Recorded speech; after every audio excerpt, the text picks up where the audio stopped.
Okay, Matthew. Now, you went into the city after that. Risk management, sort of trading currency. Yeah. Why did you move away from the betting industry? So a story that I suppose many traders will be familiar is my then long-term girlfriend, to be my wife, found that she wanted to see me on the weekends more, as I think many traders found. And that neatly coincided with a round of redundancies at IG Index. So when I came to looking for a new work, it meant that I was looking for something that would be more Monday to Friday.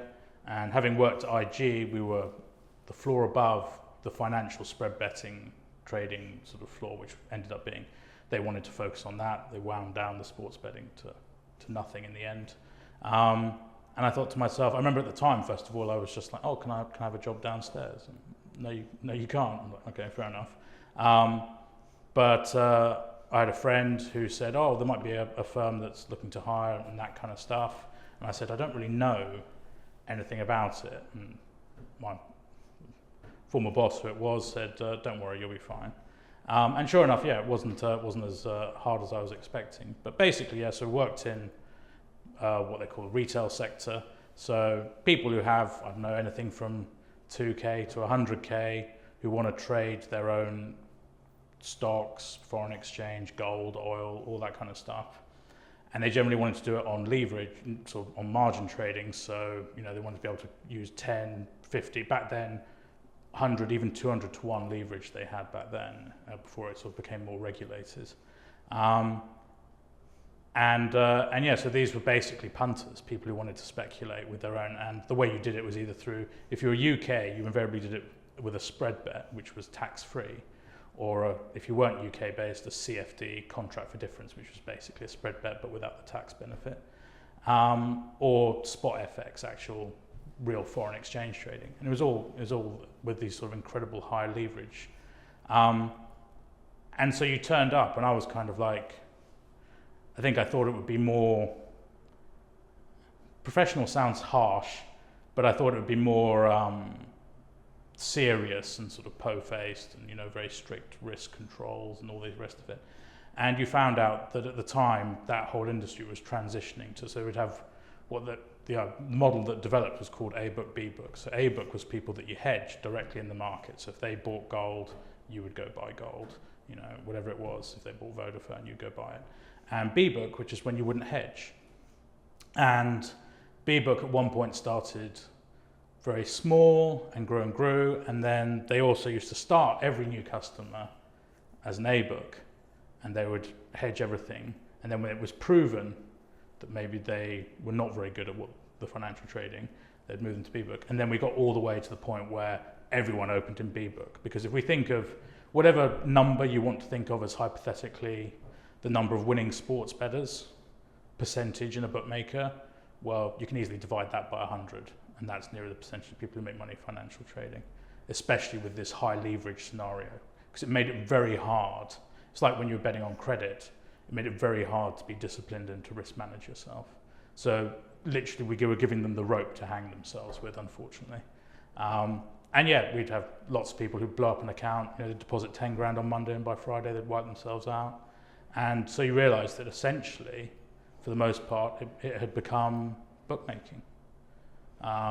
And so if the position sometimes, if you had a lot of people in this B book, because people would herd, so you'd get everyone suddenly, like, everyone's buying oil because oil's going to go to $200 a barrel or whatever, and you get to this point where we'd be like, well, we think they're mostly wrong, but we've got to cut some of the position. And of course, in that situation, you could just hedge, and we could hedge very cheaply relative to what the spreads that people were paying who traded with us. So risk management kind of fell into that category. And then with the sharp guys, the actual genuine sharp guys, the A book, it was generally around when you've got a position, you can hedge it with different places. And there'll be different people who have different, some are widespread, narrow, some have got high cost, low costs.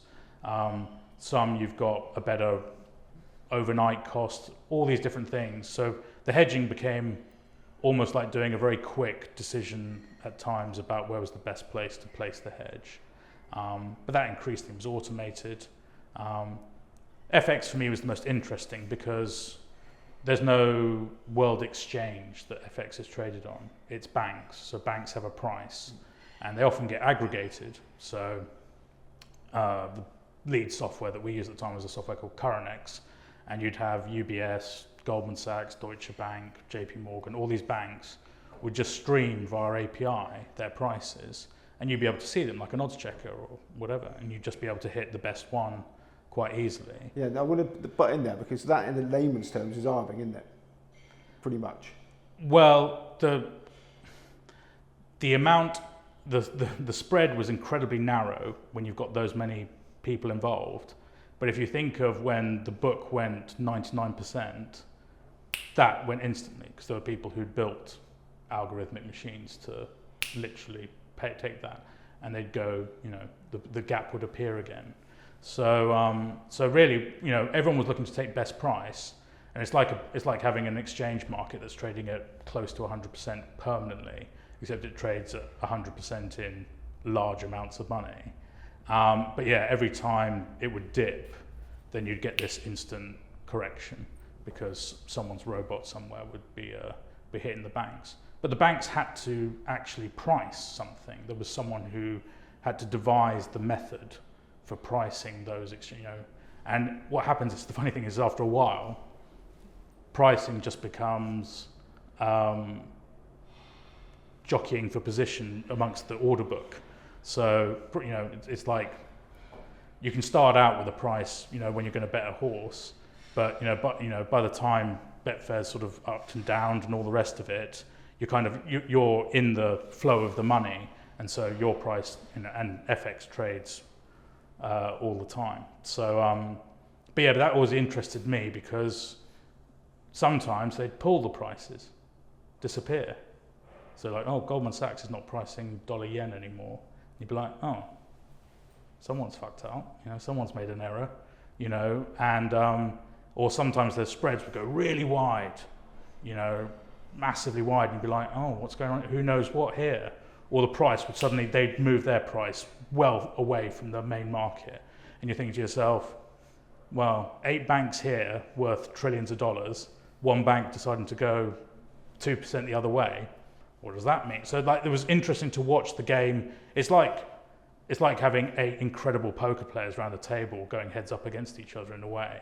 And it was sort of interesting to see how the prices move. That's what FX was always the most, stocks and stuff for me. A lot of it's, pension funds buying stocks or whatever. But FX was always the interesting side for me. But yeah, I did that for 6 years. And to be honest, imagine a bookmaker where everyone's incapable of winning money. You've got perfect pricing, and you can hedge perfectly if ever there is anyone who can.